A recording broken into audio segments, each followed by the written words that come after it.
وہ تمہیں اس بات کی حکم نہ دے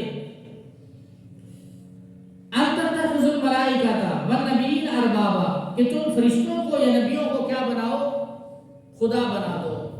اپنے ساتھ بھی نہ جوڑے اور نبیوں اور فرشتوں کے ساتھ بھی نہ جوڑے. ہمیں منع کیا گیا کہ ایسی دونوں مجلسوں سے دور رہو جہاں کوئی شخص تمہیں یہ کہے کہ میں تمہاری ذمہ داری لیتا ہوں، تم مجھے خوش کرو، نمازیں نہ پڑھو، روزے نہ رکھو، زکوٰۃ نہ دو، تمہاری بخشش کی میں نے ذمہ داری اٹھائی ہے.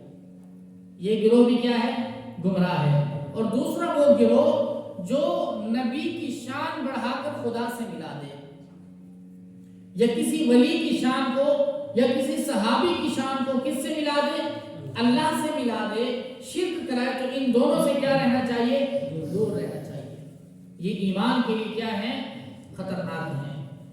ایامرکم بالکفر، کیا وہ تمہیں کفر کی باتیں بتا رہے ہیں، کفر کا حکم دے رہے ہیں، بعد اذ انتم مسلمون، بعد اس کی کہ تم مسلمان تھے. اللہ تعالیٰ فرما رہے ہیں کہ اگر کوئی شخص تمہیں اللہ سے ہٹا کر اپنی ذات کے ساتھ جوڑ رہا ہے، بات کو توجہ سے سمجھیں، اللہ کی ذات سے ہٹا کر اپنی ذات کے ساتھ جوڑ رہا ہے، یا اللہ کی ذات سے ہٹا کر کسی نبی یا ولی یا صحابی کے ساتھ جوڑ رہا ہے، تو وہ تمہیں کیا بنا رہا ہے؟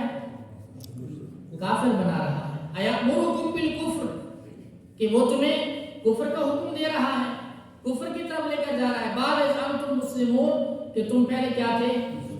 مسلمان تھے. سمجھے کہ نہیں؟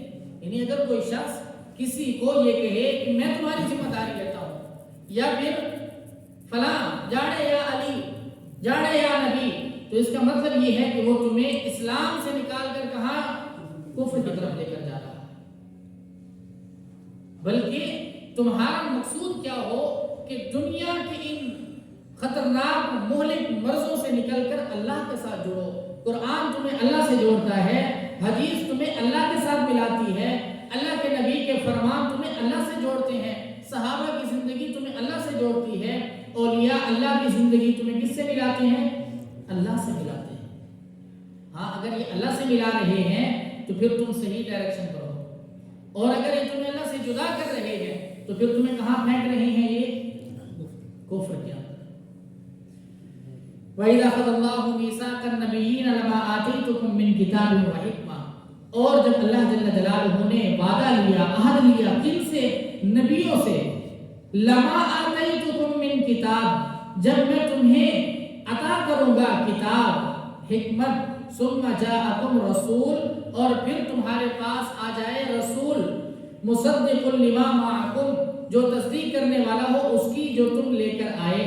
لتؤمنن به ولتنصرنه، تم ضرور بھی ضرور اس پر ایمان لے کر آنا، اور ضرور بھی ضرور اس پر کیا؟ اس کی مدد کرنا. اگر میں جب تمہیں نبوت دوں، حکمت دوں، کتاب دوں، اور تمہارے زمانے میں پھر کون آ جائے؟ حضور صلی اللہ علیہ وآلہ وسلم، تو تم نے کیا کرنا ہے؟ اپنی نبوت اور رسالت کو چھوڑ دینا ہے. پھر تم نے حضور صلی اللہ علیہ وآلہ وسلم کی کیا کرنی ہے؟ اتباع اور پیروی کرنی ہے. اس آیت سے ہمیں یہ پتہ چل رہا ہے کہ جتنے انبیاء ہیں ان تمام کی نبوت وہ ذاتی نہیں ہے، وہ طفیلی ہے، وہ عطائی ہے. حضور صلی اللہ علیہ وآلہ وسلم کی نبوت ذاتی ہے. باقی نبیوں کو صدقہ ملا کس کا؟ حضور صلی اللہ علیہ وآلہ وسلم کا. ان کی نبوت عطائی ہے، ان کی رسالت عطائی ہے، طفیلی ہے. حضور صلی اللہ علیہ وآلہ وسلم کی نبوت ذاتی ہے. پھر اللہ جل جلالہ نے اس وعدے کو پورا کرنے کے لیے، اس عہد کو نبھانے کے لیے، پورا کرنے کے لیے تمام انبیاء علیہ السلام کو جمع فرمایا. کہاں پر؟ بیت المقدس میں. آپ صلی اللہ علیہ وآلہ وسلم نے انبیاء علیہ السلام کو بیت المقدس میں عرشوں پر جانے سے پہلے بھی نماز پڑھائی اور واپسی پر پھر نماز پڑھائی. جب تشریف لے گئے تو جاتے ہوئے پہلے نماز پڑھائی، اور جب واپس تشریف لائے اور نماز کا تحفہ ملا تو وہ امامت پہلے کس کو کرائی؟ نبیوں کو کرائی۔ تمام انبیاء نے حضور صلی اللہ علیہ وآلہ وسلم کی ابتدا میں جو نماز پڑھی ہے وہ روح مع جسد تھی، یعنی روح بھی تھی اور ساتھ ان کا جسم بھی تھا۔ یہ نہیں کہ وہ انبیاء صرف ان کی روحیں وہاں پر موجود تھی، جسم نہیں تھے، نہیں، بلکہ وہاں ان کے جسم بھی تھے، روح بھی تھی۔ اس لیے کہ نماز وہ عبادت ہے جس کو صرف روح سے ادا نہیں کیا جا سکتا، اس کے ارکان کو ادا کرنے کے لیے جسم کے ساتھ ہونا بھی ضروری ہے۔ جی، تو یہ حیات انبیاء پر دلیل ہے، انبیاء علیہ السلام کی حیات پر یہ دلیل ہے یہ آیت۔ قال اقررتم، پھر اللہ تعالیٰ نے پوچھا کیا تم اس بات کا اقرار کرتے ہو؟ واخذتم علی ذلکم اسری، اور تم اس بات پر پختہ ہو جو میں نے تم سے عہد لیا ہے۔ قالوا اقررنا، سب فرشتوں سب نبیوں نے کیا کہا کہ ہم اقرار کرتے ہیں۔ قال فاشهدوا وانا معكم من الشاهدين، اللہ تعالیٰ نے فرمایا کہ بس تم گواہ ہو جاؤ، میں بھی تمہارا کیا ہوں؟ گواہ ہوں اس بات۔ فمن تولى بعد ذلك فاولئك هم الفاسقون، اور اگر کسی نے اس عہد کے بعد اس سے روگردانی کی تو پھر وہ اللہ تعالیٰ کا نافرمان ہوگا۔ افغیر دین اللہ یبغون، کیا وہ اللہ کے دین کے علاوہ کسی اور دین کو تلاش کر رہے ہیں؟